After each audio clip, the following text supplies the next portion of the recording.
You remember the stories of the past. Those stories of solemn space travelers discovering aliens with fantasy levels of technology and strange arrangements of limbs. That's what we expected when we started our maiden voyages across the Milky Way. All our colony ships were armed for war, as much as they were for creating homes. We knew communication would be non-existent for decades between the worlds, but we hoped at least one would survive that gap of time. 23 Earth-like planets were chosen to be home to our future, home to a new generation of humans, and we feared that native creatures would stop us, like in those old stories. Now imagine our surprise, after waiting close to 60 years, to learn each of the colony ships succeeded. Of the 23 planets we chose, 6 amazingly had life.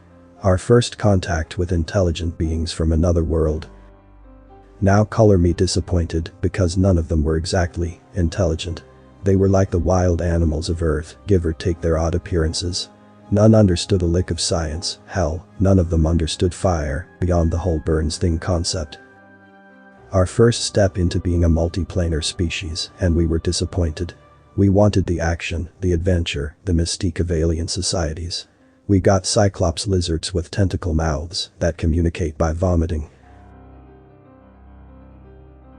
The disappointment didn't end there for humanity. Oh no, it was just beginning. 200 years after colonization, we set off more ships to scour the galaxy for intelligent life and the likes. Colonies were set up along the way to act as footholds and communication hubs. 15 septillion humans waited for some news. We weren't alone in space. Only to learn more and more, we were.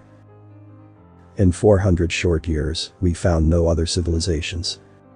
Of course, we fractured and formed different societies, as it is human to do so. But still, no Xenos, no gray men, no nothing.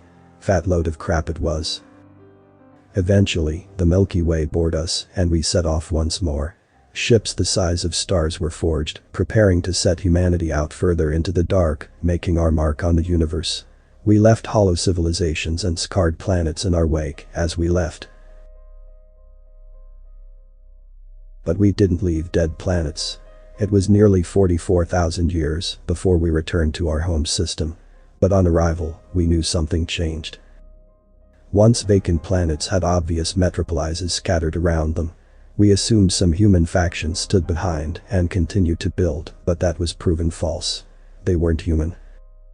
For once, we found intelligent life, and it was back where we started. Those Cyclops bastards of the past. They imprinted of our society and slowly evolved past the whole vomit communication shit they had going before. They spread out and found other races, all telling stories of beings coming to their worlds, taking what they pleased, and leaving behind unimaginable technology.